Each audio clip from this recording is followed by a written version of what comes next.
The stream is live. Right, So, we're live. So this is you and me so far because you just handed out the link.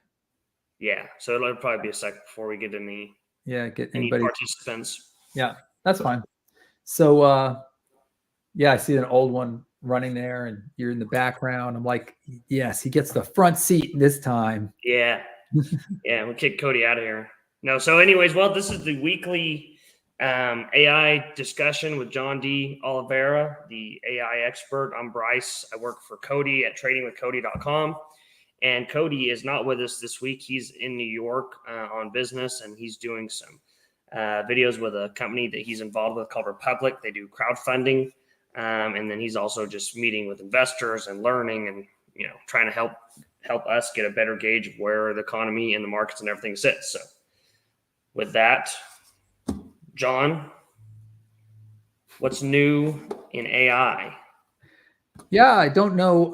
I guess some of these things are things that were new already as of last week. So we, heard that they were happening, but now there's more, happening with them, like to do, especially with the, the OpenAI Dev Day. And so they had announcements there that are kind of, reminiscent of like the Apple App Store. They kind of set up a thing where it's like you can make your own GPTs, right? Which is like saying you can make your own apps. They're not exactly the same as apps. What you're doing there. They are like custom chat environments where you can load in your own proprietary data that's not even, out there, on the web or anything, and have that be part of the knowledge behind what your particular GPT is doing. Yeah. Have you made any of your own using ChatGPT? I have not made any of my own yet. Been watching what some other folks are making. One was somebody made basically like a Grok clone. So the thing that not Tesla, but xAI, Elon Musk's AI company, made a chatbot that they made available to the premium subscribers on X. That is similar to ChatGPT, but has like an attitude, which by itself is not that interesting. Yeah.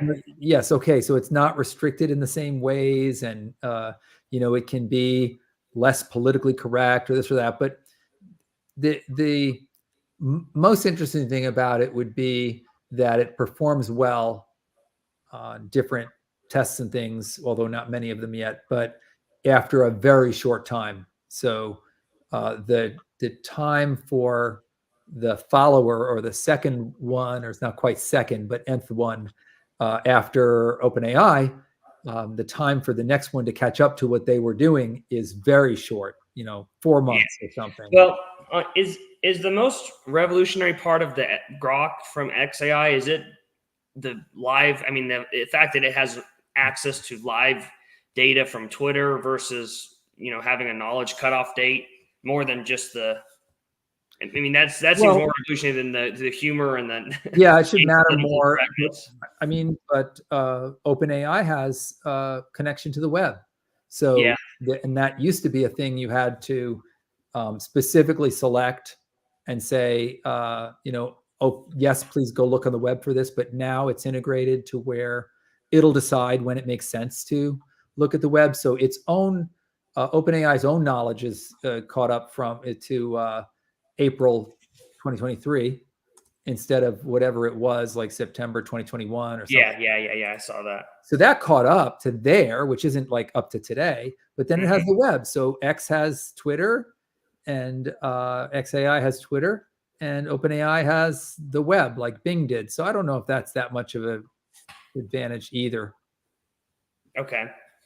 Well, I did go on when I saw that release and tried to make my own GPT, and I use ChatGPT a lot when I'm doing research for stocks, and can provide a lot of just info, and I use it for comparisons and stuff. And if I'm learning about a new sector or something like that.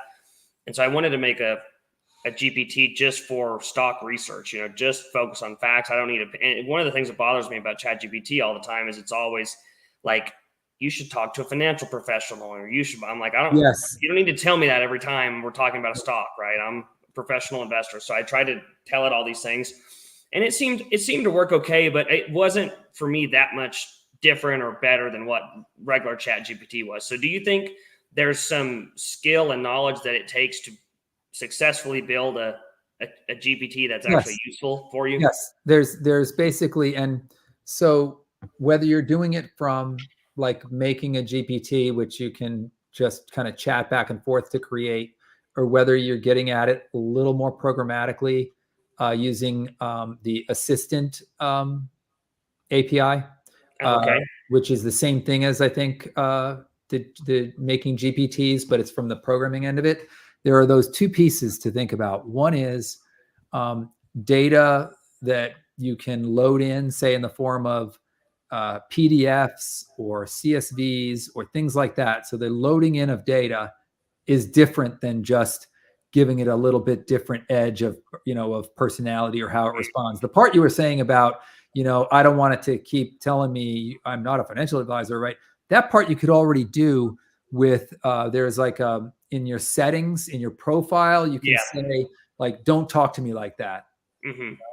Don't waste my time, kind of thing. Yeah. So there's that for that piece of it. But the two things that are really set it apart when you're going to make one of these is one, the PDF, CSVs, things like that, data you load in. And the other is hooking up functions, which it's not like GPT is a function, it's the reverse. It's like they're like call outs. There's where you say, if I ask you about the weather, look it up using this API. And this API is some code that you provide, whether it's just something out there on the web or whether it's a little piece of Python that you write or that you have GPT write. You can have it write the thing ahead of time. And then you say to it, like, this is how this is the code part of how this aspect is going to get figured out. And when I am talking to you, take from what I'm saying and fill in the city or the time. And so you can use natural language and say, I'm in Chicago next week. What should I wear or whatever? And it will figure out, that has to do with weather. And you said Chicago, so I'm going to use that. And it's going to fill in the proper like spaces on the function call, on the, how in a structured way do I go tell that program over there what it is I want to know about? And then the answer happens and it feeds back into your context. And then it's just part of the smarts. Okay. Yeah, that makes sense. I mean, I think it's probably getting to a level of sophistication. It would be, something I would have to spend more time on, but I'm sure somebody that had a little bit of expertise in programming or had studied this stuff before would probably be able to make use of it. I mean, right away, I'm sure. Yeah. So like nowadays with programming, I have a background in programming, but I don't do it like for a living or anything. So it's just like, I know how it works, and I've done enough coding and stuff. But what I do for this stuff is I say to GPT, give me a program that does such and such. And it writes the code 100%. And all I have to know is how to kind of put it in the right place to say like run. And if it has a problem when I run it, I just I copy the error that happened and I paste it in and it goes, oh, I'm sorry. I said to do this. Here's an update of the code. This one will work. And then usually it does. And I am writing zero code, yet I end up with, so you guys just get to the point where you're like comfortable with getting the code from here to over here and then run and you're done. And I use this like all the time, like on the job now to do stuff. Wow. I do stuff with text sentences. We're like making chatbots and things where I'm like, peel these apart and take this out of this spreadsheet and give me the first row of this and deduplicate so that there's only one of each. And, and then change this to that. And I zero code. Yeah. I Wow. asked it to do it for me. Well, it's interesting because when I first started with Cody earlier this year, I don't know if we told you this story or not, but we had this idea after ChatGPT came out. We're like, well, I wonder if we could use, and we found out I could write code if we could use it to come up with an algorithmic trading platform that we could just kind of speak to. Hey, if Apple goes up 5% on a given day, sell call options or whatever. Just not that that's the trade we wanted to do, but one would see if it was possible. And so we did. I went down this road. I found an online trading website that was built specifically for that purpose called Alpaca, and then started doing what you're saying with the ChatGPT writing the code for me because I have zero experience writing code. And we were so excited when we started because it looked like it was spitting out beautiful lines of code, and I could take it and paste it and basically make it work. Well, it wasn't perfect, and it had errors. And the biggest issue was that this Alpaca website had updated their SDK since when the knowledge cutoff date was for the last ChatGPT 3. And so it wasn't, there was just all kinds of errors. But I'm sure now, since the number one, the knowledge base is updated, and number two, we're on GPT-4 now. Yeah. It's probably way, way better. It made a huge difference. Try to do it. Yeah, it made a huge difference. That's why I was going to ask you when you guys did that. If you did it on it was probably like in March, I bet. Yeah, even if you did it on 3 or even on 3.5, it is as compared to doing it on 4. That's just how fast things are moving, how fast things have changed. Where I wouldn't try to use 3 or 3.5 for this because I happen to know that it was when it hit 4 that it started to do it almost like without error. And really, it depends on what stuff. Like it's not like it's gonna write a complex 3D computer game or something. But if the things that you're doing, pretty much if they're describable, like you can say, I want this to happen with this stuff and so forth. And, while I say you don't have to do programming, you have to think in the clear way that a programmer does, where you can break things into pieces and say, let me just make sure that I can ask for this and see if I get what I want. Yeah. And then you build upon that, and you're doing that with the different pieces of it. It's really good now. That's great. No, it definitely takes, I could see it takes a base level of knowledge, like at least, or there's a learning curve to like knowing how to prompt it to actually get the response you want, even if the capability is there. Absolutely. So, yeah. But no, and it's funny when we went down that, I mean, the ChatGPT was the one that recommended the website that we should use. It was like, hey, Alpaca, and there, there's others, but like, it is amazing what these things can do now. I'm surprised because Alpaca is the name of a open source language model, like one of the competitors of GPT. Yeah. The stuff started as when it came out of, I think it was the stuff out of Meta, Facebook. They accidentally open sourced a very large language model called Llama, and everybody started doing stuff with that. And Alpaca, it would be a variation on Llama, as as one might know. And all the other whatever kind of thing you can have that's a variation on a theme, they go and when they're naming these things, they go do that. Yeah, I was going to show you. Let's see if this works.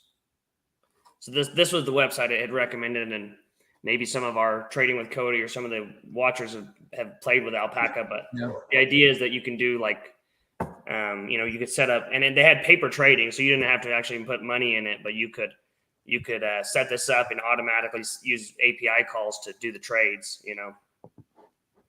So interesting. If somebody has more experience than that with me, I would love to talk to you. And then this is, if you let me share for a sec. Sure. Wait, I almost left the studio.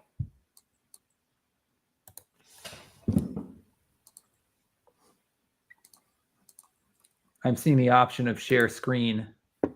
You don't see it? Screen sharing with 2 monitors, share screen. But now, here it is. It's going to let me get to share a window in a screen because my screen is huge, so that wouldn't work well.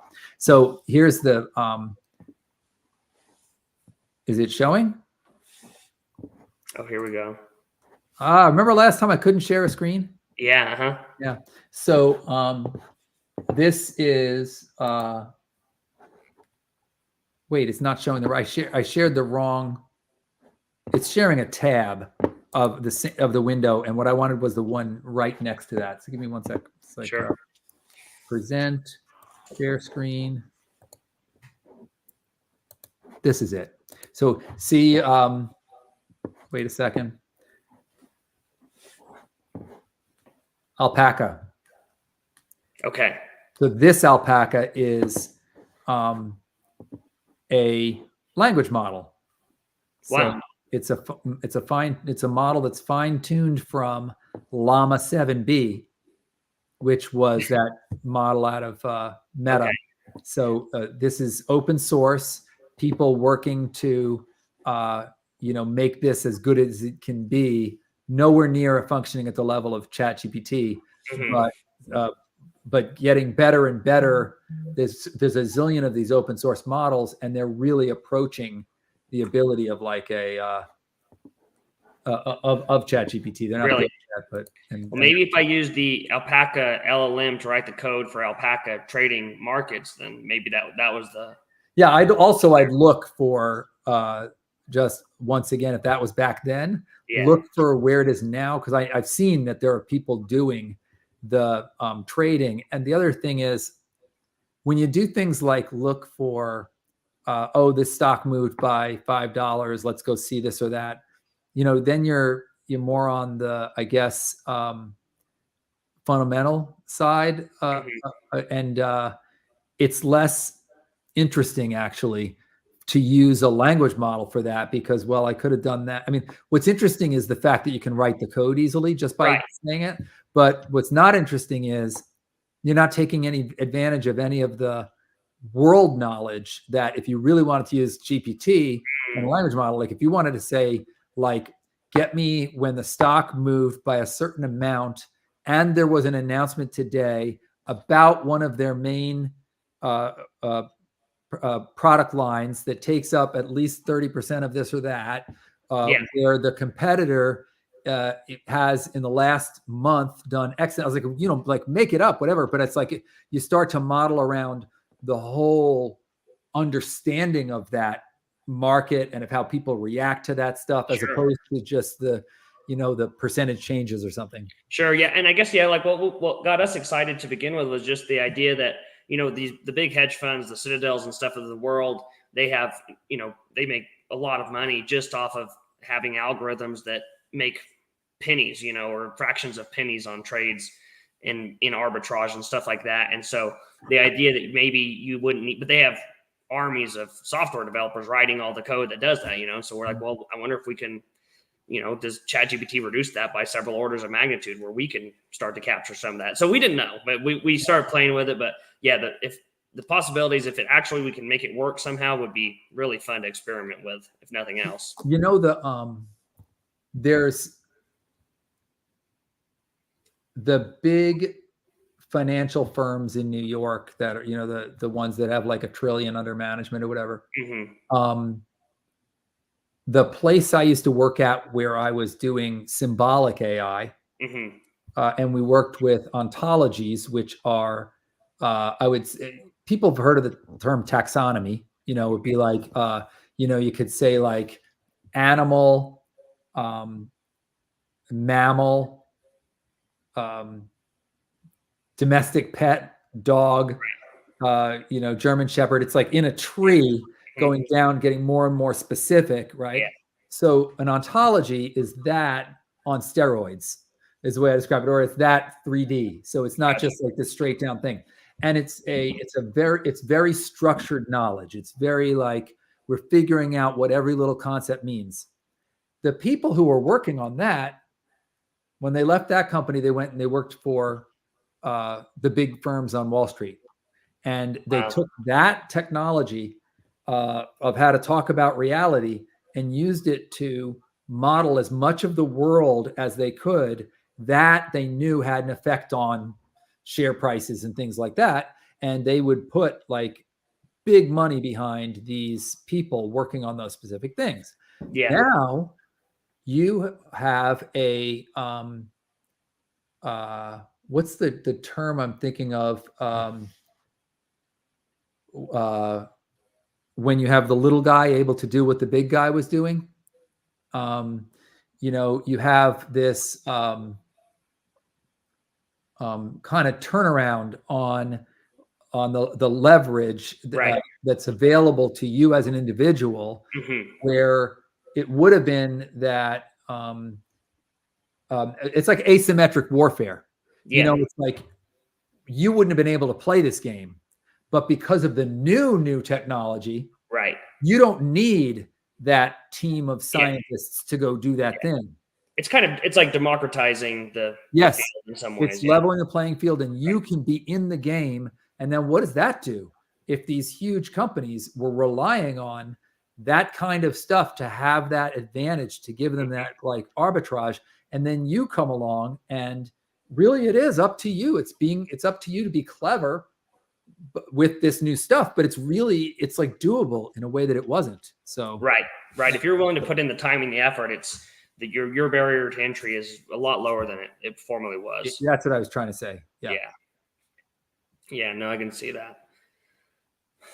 Well, what else, John? What are you guys doing in your company, or what's some of the stuff that have you guys changed anything you're doing based on what OpenAI rolled out last week? I think that there's several things from it that are relevant to what we're doing. And I probably should wait until Cody's back to do Sure. I was going to do the demo of what it is that we do. But there are a couple of things that are pretty relevant, like the GPT-4 Turbo, which is not, they call it Turbo. It's not yet really sped up, but they do intend to speed it up as well. They made it cheaper. They made it, they've done other things that make it like, okay, let's switch to that. They increased the context window. So that means that the kind of like, the difference between kind of conscious and unconscious or whatever, like your conscious is like what you can focus on, you can pay attention to at any given time. And they've been broadening the consciousness of this thing from where before it could pay attention to about 8 pages of text, and now it could pay attention to over like 300 pages of text that it can keep in front of it and use to determine what to do. So like there's whatever it already knows, but now you can load in almost like a whole book worth, right? Or a whole 10K or something. Wow. And go like, let's talk about it. And it knows everything that's in that and makes use of everything that's in that toward its answers. Yeah. This is a little bit different subject, but I was just thinking one of the most interesting developments I've seen this last week is that NVIDIA, who makes the main chip, the GPU that is powering all of these LLMs, and they came up with a new software powered by the increases in AI that helps work. When they're designing chips, they do computational lithography. It's called. Helps them come up with the photo masks that they shine the light through to design the chips. Yeah. And they are working with ASML, who makes the photo masking, the lithography equipment. And so they're using AI, which NVIDIA makes the GPUs for, to improve chip design. And then just today, NVIDIA introduced their H200 GPU, which I don't know if it was designed using computational lithography. Right. So it's kind of going in. It's just this exponential thing. Yeah. There's that famous, I don't think there's the Escher of the hand drawing the hand. Right. But then they have the variation on that, which is the robot hand drawing the hand. Yeah. And now you have the robot hand drawing the robot hand. Exactly. It's designing itself. It is. And so it truly, at that point, it truly is the exponential rate of growth. If it all works and it's a greater chip and more efficient and more powerful and easier to make, shortens the time to market. it does. That's exponential growth. And so, so I heard a thing recently that Moore's law is dead. Yeah. Jensen Huang said that, the CEO of NVIDIA. And yet the way it's dead, right, is, things are, no, we can't get any smaller if we're already at like 3 nanometers or whatever between transistor. It's like you've gone about as small as you can go because you're hitting up at the limit of like atoms themselves. Okay, so you've hit a wall, right? But in fact, in terms of the actual growth, it's broken. Moore's law is broken because things are growing well faster than Moore's law. Oh, wow. Just in a different way. So it's not just the transistor. Yeah, it's not within the transistor and it's not per CPU, but because of how parallel things are going across those CPUs and with how GPUs operate and so forth, it's like, don't be fooled to think that Moore's law is gone means that things are slowing down. Yeah. No, on the contrary, things are speeding up. Yeah, absolutely. Computing power has not flatlined, right? Even if the transistors we're not getting as many crammed into the same square inch of silicon as we used to. Right. Or that rate's not as increasing as fast. No, that's fascinating. So do you guys talk about deglobalization? Yeah, I mean, in the book or just in general? Oh no, in general. I mean, you guys as you're in the newsletter and we talk a lot about, we call it like reshoring and redomestication of the supply chain. And that's one of Cody's big themes. One of his stocks that he bought last year is Rockwell Automation. They make automation equipment for factories, and all the, not just semiconductor manufacturing, but all these tons and tons of factories that came back to the United States or Europe to try to, de-risk some of that supply chain risk that, because of the dependence on Asia primarily, but not Taiwan. Just Asia. Taiwan. Yeah. So it's interesting. I'm reading a book right now by Peter Zeihan. Have you heard of him? No. Zeihan. Zeihan. Okay. And he's got like 3 books or something. And his big thing is, so he came out of a place, I lived in Austin for 20 years. Right. In Austin, there was a company called Stratfor. And Stratfor was what they called the civilian CIA, because they were very into understanding. That's him. Cool. So a very interesting guy to listen to. He's all over YouTube, and I recommend him just from a entertainment standpoint. I'm not going to go and say he's right or wrong or whatever. The topics are certainly interesting and everything, but really well spoken and comes across like he knowledgeable. But I'm honestly I'm not in a position to say right, but I will say that so I'll tell you a little. He comes out of Stratfor. He was at Stratfor. A guy who was my boss back when I was in Austin at one company ended up as the chief product officer at Stratfor. So Stratfor was known as the civilian CIA. They had all these analysts who will say, here's what's going to happen in that country, and here's why, and what you can expect. And they were right so often that, they get big money from lots of companies that want to know, should we go do business there or not? Is it safe? What else is coming in and so forth? So the angle they're taking on it, they're covering everything, the political, the geography, the populations, and so forth. Well, what Zeihan specializes in really is around, it gets to the geography as well, but especially the populations and the demographics of the populations, meaning is the population in Japan growing or shrinking? Are there more old people or young people? And if it's this many old people and this many young people, the country's in trouble. And, if it's this other direction, the best examples are Mexico, which is one that looks really promising for the future, given because there's different things about is this group working? Is there a group here that's supplying capital into who's working? Because they're retired and they need to do this and that with their money, and so he's got all this angle on things, and he talks a lot about deglobalization.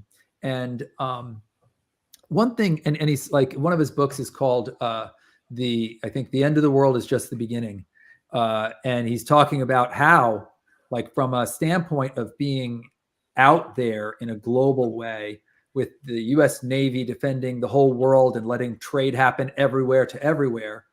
But now everybody kind of coming back in and being more insular, and they're going to still trade, but in a much more one-to-one sense, and is how, like, the effect that's going to have on the world economy on the scale of decades. Yeah, sure. Like, gonna hurt. It's gonna hurt. But it's going to hurt the U.S. less than elsewhere because of a lot of reasons why, we can handle it and everything. But you go and you look at this population stuff, and the way that he talks about, oh, this is going to be bad, that's going to be bad. And I wonder, as I'm listening, the book is fairly recent and everything, but with any of this stuff, I go, did it figure in that we're going to have AGI in a couple of years? Yeah. Which is artificial general intelligence. Did it figure in that computers are literally going to be as smart as people, able to do what people do? And when you do that at scale, any kind of job that requires people to do it, where you were like, oh no, that country doesn't have enough people. Who cares if they have enough people?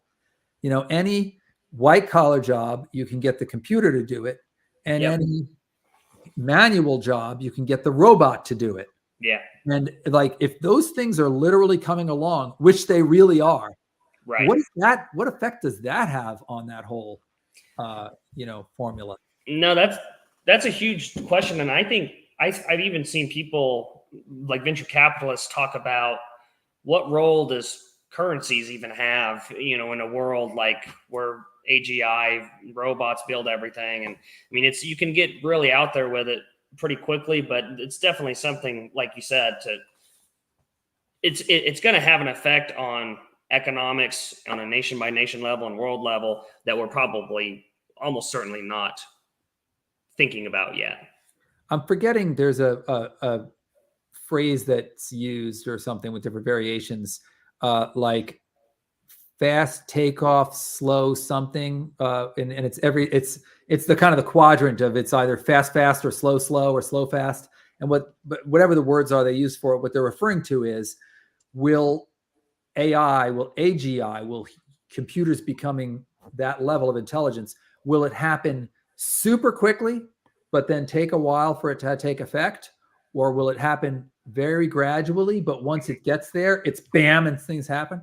And what it seems like that the answer is going to be is that it's going to be fast takeoff. It's going to happen very quickly, in the sense that it'll be in just the next few years that we'll be talking about that happening, but that it may take some time for it to kind of work its way through, and take some time, no longer than a decade, but, not like overnight and everybody kind of thing. Sure. It has to kind of work its way through. Do you think it will, on the blue collar versus the white collar dichotomy, if you want to use that word, like, does it affect white collar first because the physical part is so much further behind? I mean, Tesla building an Optimus robot, they're barely able to, they're barely functional as is, but the LLM. Wait, they're barely functional after 1 year. How long has Boston Dynamics been making those things that do backflips? Like 20 years. Really? So so you're right. And yes, I think white collars first. Yeah. But the robots are not far behind. It's the toughest thing about the robot is the world knowledge. And the world knowledge is coming from it's coming rapidly. Right. And for it to understand, for it to go, like, look at a picture of a kitchen, or see a kitchen through its camera eyes, and know that that's the fridge and that's where the milk is. Right. And when I open it and get it out, and I better close it, we don't leave those things open. Like, all that knowledge of the regular world and what the stuff is and all that, it's ridiculous how fast that's happening. So I'm thinking about Tesla and the cars, and they're training the cars based off of thousands of videos from real life driving and situations. You feed that into a computer, and then it learns to drive based on watching those videos. Is that going to be a limiting factor for what you're talking about, like a home assistant robot? Because there is no source of thousands of videos or images of a someone walking around a home and grabbing things and turning the faucet on. Well, I mean, there's not yet, but it's also starting to happen. And when it does, like what Google's doing, they have different robots with different kinds of appendages. Some are humanoid with hands, with fingers. Some have a little suction cup thing. They'll all do whatever. But they're starting to take whatever one of it learns and have it fed centrally. Right. So that a different robot can I got to go into the fridge. Let me download fridge into myself to go instantly know whatever the sum is, what every other robot ever did involving the fridge is available to me. And that's where the whole language model technology isn't just language. It's everything. Everything is language. So it's not far behind. And, the cars you have to drive on a road and get people to have Teslas, with this other stuff, like you start getting these things out there and they don't have to, they can be wherever and they can all feed back to one central thing. So you don't think it's not years of data collection and training to get to that point? Or it is years, but it is years. But I think it's just years. Yeah. So I don't think it's decades. Yeah. I think it's on the level of, I think, it's great because I can make a prediction and it'll be on YouTube 10 years. Somebody can say whatever, but it's like, I can say right now with confidence, because it's hard for you to test me on it, that a decade from now is going to be so different from right now that, we can't imagine. Yeah, I believe it.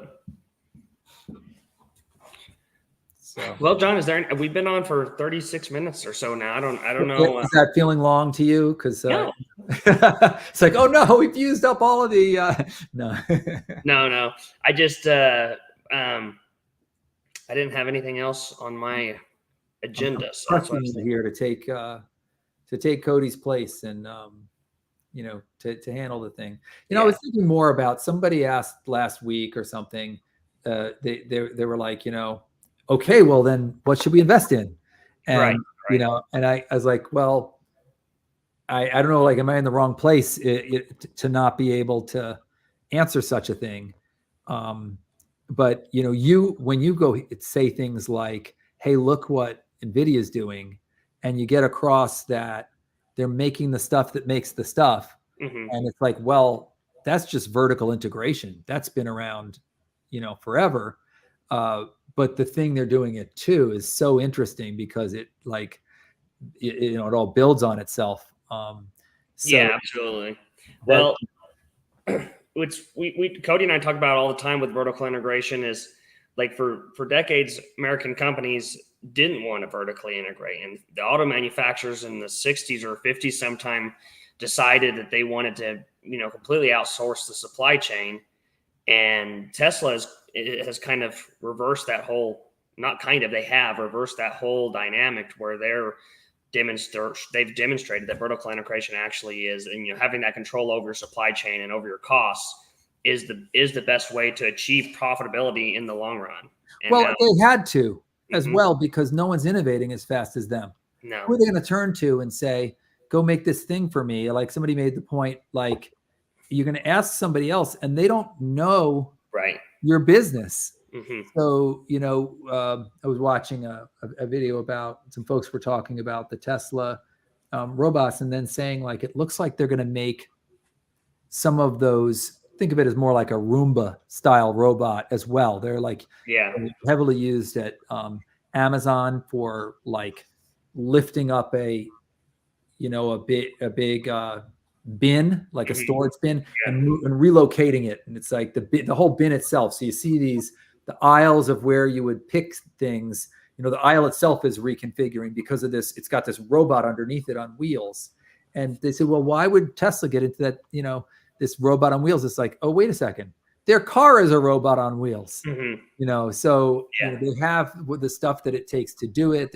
So they're likely to be not just in the humanoid robot business, but just in the robot business, even though that's what they're, putting forward, at first. And then the robots themselves, they're making them out of parts that they're making at Tesla. Right. Yeah. I think I remember Elon saying that the actuator or the piston, whatever drives the arm and picks up things and stuff, like they couldn't find one on the open market that met their specifications. So they just built their own. Yeah. So they have one that now can like pick up a grand piano. Yeah. This leg bone, so to speak, on Right. this thing, it's like, that's how powerful the stuff is. So yeah. It's sad that there's only Elon Musk who, he's so singular, because you look at it and you're like, SpaceX, boring, Tesla, the robotics, the XAI, what company is that, innovative? And Neuralink too. Neuralink is they're going to try to help paralyzed people and that kind of thing, restore human body. So I don't get why. I mean, I get that Musk is smart, but is he really so far from, or is there anything blocking from other people being? I know Cody and I talk about that all the time, because Tesla's our largest position in the hedge fund. We have a big position in SpaceX too, and we're like, what is it about Elon? And we always say is like, number one, he didn't even come up with the ideas necessarily, right? He bought Tesla from a group of people that had already started the company, but he's a great executor. He has the gumption to go do things that most people aren't ever willing to do, I think, is one of the main drivers. But he's also like in solving some of the biggest problems humanity faces, like all of the problems for those companies that we've talked about. They're massive, multi-trillion-dollar addressable markets, and he's going after them. Yeah, there's solar as well, right? So, while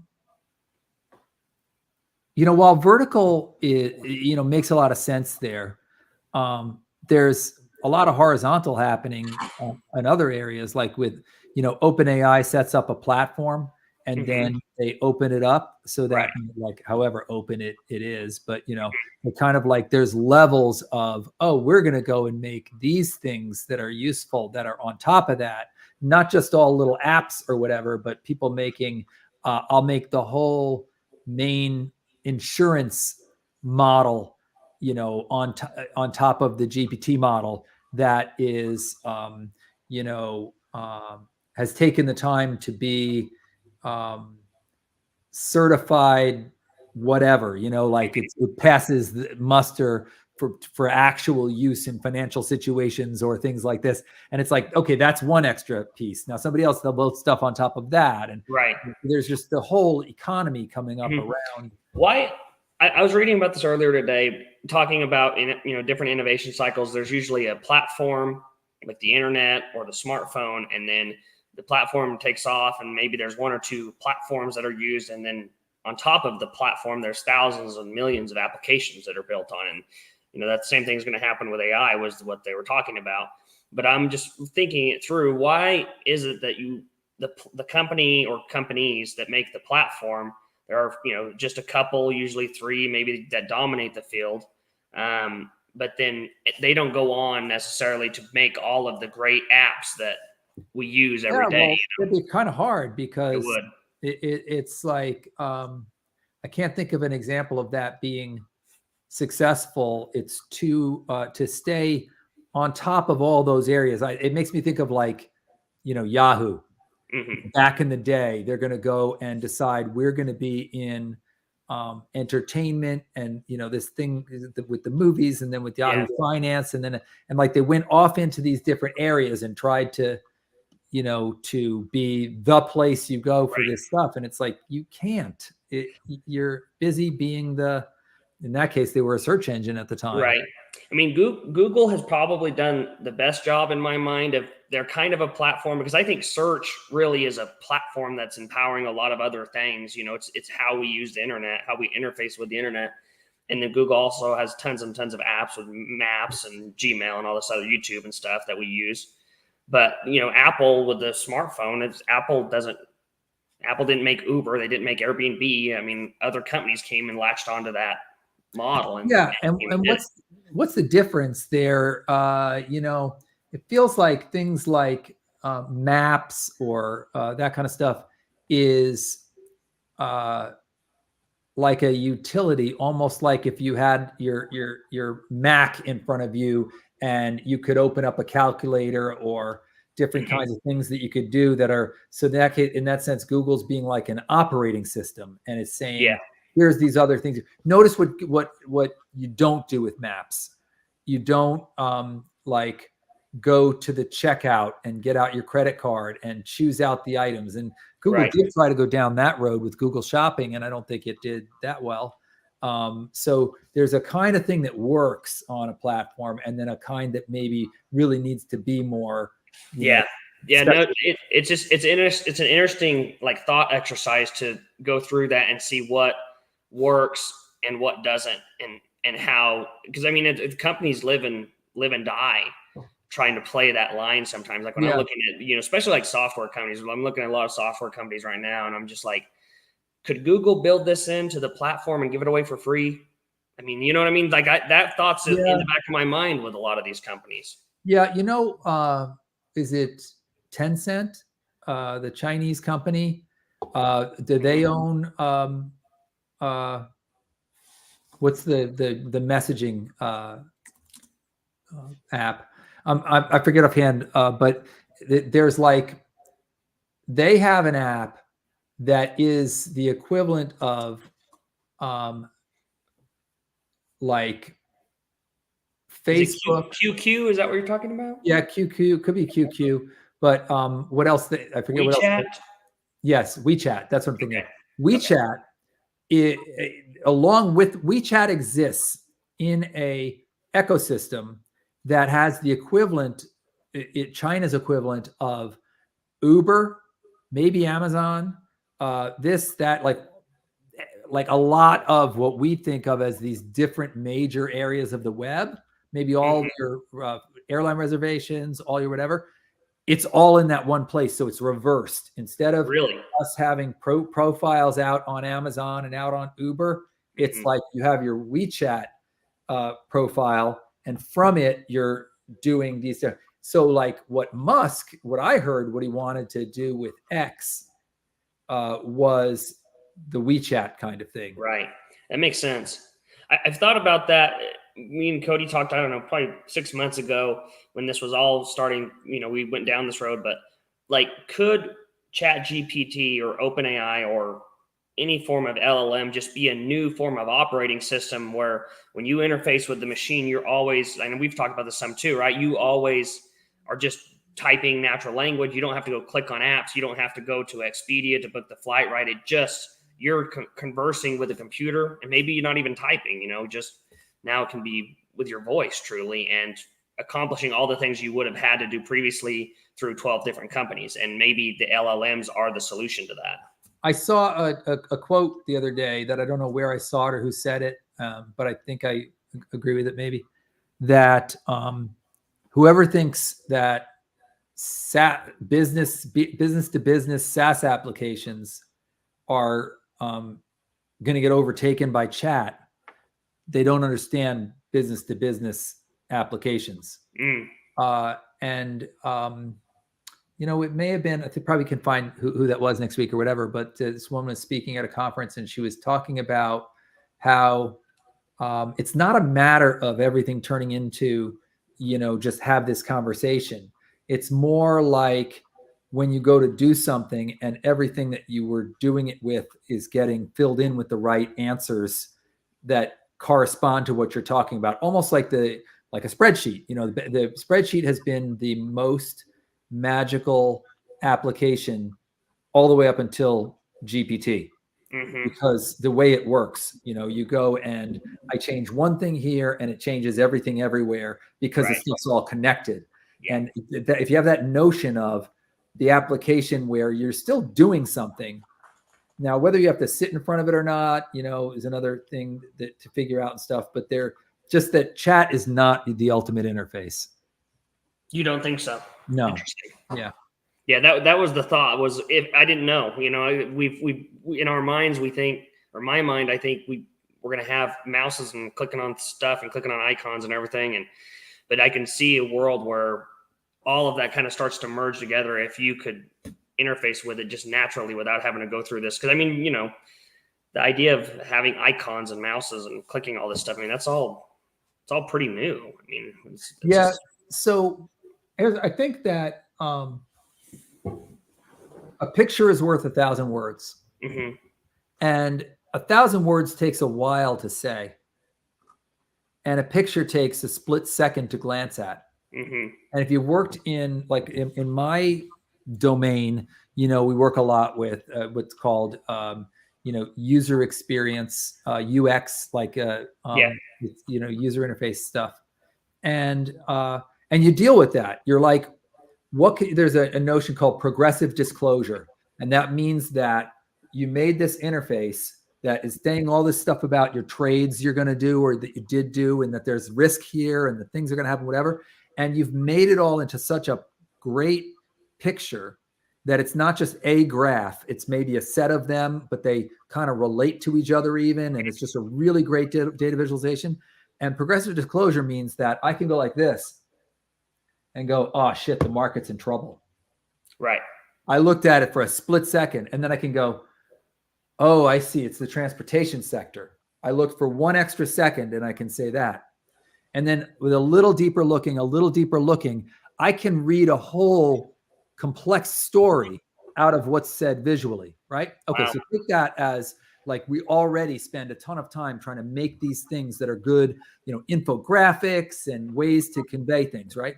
Now, you have something like GPT, it can read that thing just like humans can. And so it's going to start speaking that language, not just text. And it's going to look at a thing and go, oh crap, blah, blah, blah, blah, blah. And it's going, hey, Bob, you should look at this, And then Bob looks at it, and that's on the seeing side. Both of them have this vision, the vision IQ for whatever it is they're looking at, getting like a ton of information out of what they look at. And then Bob goes like that, and you got Minority Report.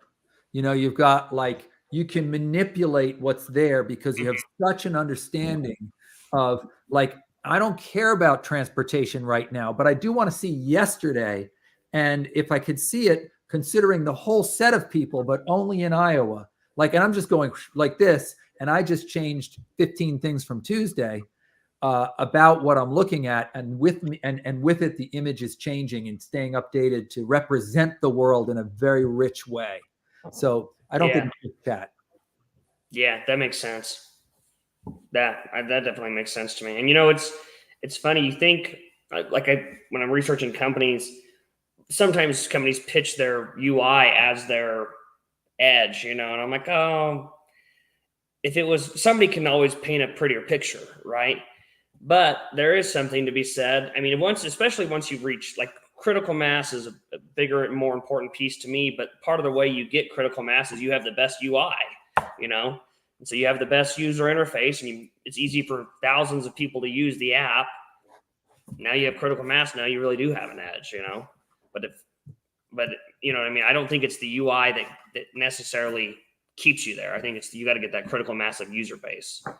Let's see if I can find my little image here that I just did. You guys showed me a lot of those things you made with with the DALL-E. Yeah, with DALL-E, you just go and say something. So yeah, I made one.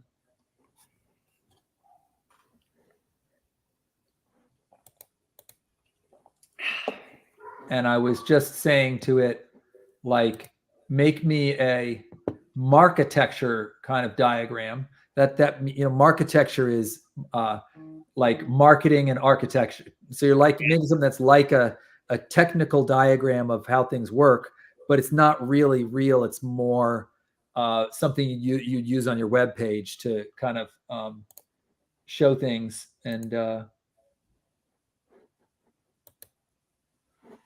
yeah, I just have to share screen.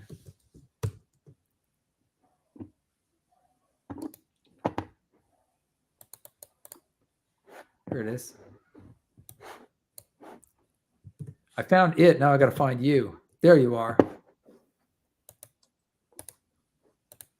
So just another, just example. We're saying like where picture is 1,000 words here. Right. So I said to it, show me like a person who's like because the way our software works is a salesperson. Is this showing up for you? Oh no, I have to let it in. Yeah. So here's a salesperson who's a human on the left, and they are having a role play conversation to practice selling, which is what our software does, where the person on the right is an AI customer. It's a character that's the computer made. And so all the stuff that's in its kind of world across the right side of the diagram is all like, circuits and things like this. And then you see that the same person who's on that big screen on the right is the person that's on the screen. Wow, that the person is like, yeah. I mean, I did this with, a sentence. Yeah.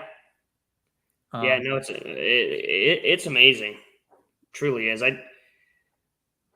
It's like when I first started playing with DALL-E, I mean, it was addicting just seeing how, just with just an idea, you can take an idea and turn it into an image faster than that's ever been possible. I mean, and by several orders of magnitude. Yeah. I mean, imagine somebody having to go and draw that, So. Yeah, and it's kind of there is some like beauty to that you can people who have no skill in drawing and making images like me. I struggle with like 3D houses. I still have creative thoughts and can now transform those into real life. I started a business in call it the mid 90s with my father to work. He was a reading teacher and had a business for teaching reading, and he taught thousands of people to read. And so we were doing this thing to do educational games, and ultimately it was going to be software, but we started with actual, more like a board game for teaching reading, for like a parent to play the game with their 5-year-old to get started with reading. And it involved these storybooks that used the words in them were like scientifically chosen, like here's the best first 400 words to learn. And so we took those 400 words and said and started making games out of them, and had a story that incorporated various of the words. And I thought, if I were doing that today, and we only got so far, but we hired an illustrator for these books, right, called The Wizard of Wordland, and it had all these characters and so forth. And like I could describe in and end up getting like, until I had it looking the way I like it, and then illustrate the book myself. Yeah. And then say, write me the story. I was writing these stories and they were like Dr. Seuss-like, they had the rhyme to them and stuff. And, just kind of fun stuff. And today I could tell GPT, write that for me. So yeah, it's just where we've come is just unbelievable. Yeah, it's cool. Your perspective is really interesting for me, John, even just because you've been in this industry through lots of stages, and you have a firsthand account of actually how far we've come, not just like me, who's downloaded ChatGPT earlier this year and is now like, this AI is amazing. Yeah, but actually the two of us have ended up in the same place despite those different things. We're both here going like, this is amazing, which it is. And I'm just as amazed as you are. Yeah. And now it's kind of like I come back full circle, like I said with you guys last time. We should probably wrap up, but is that I'm back to that question of like, what now? This stuff is going to show up. It's going to take our jobs. Hopefully, there are going to be other new kinds of things to do in the place of that. What should we be doing if we have the knowledge that the world is going to end, which it's not, but I don't think so. But I mean, like, it's that kind of thing. You're like, if you have the knowledge that the world is going to change incredibly drastically, like no one's seen before. What do you do? What do you do to get ready for that? Mm-hmm. I don't know the answer, but it's the question I'm asking. I think it's the question we should all be asking. Yeah. Well, I think that's a great way to wrap up our call for this week. And the whole point of the call is learning. And I know learning is a big part of preparing and helping yourself answer that question. So yeah, I just don't know if we're going to let Cody back in. This was awesome. So yeah, great job, Bryce. You got this. All right. Thanks, John. John, do you want to be called JDO or do you like John? I don't care. I mean, in every job I've had over the last 10 years, there's always been some other John that was there first. And so I end up, so I'm actually called JDO on the job all the time. Okay. Where some of them don't know my name. So that's how it happened. But like my friends, call me John and you're my friend. So. Okay. All right. John, JDO, AI. JDO AI. JDO.ai. I'll give you my actual URL next time. All right. See you, John. Okay. See you later.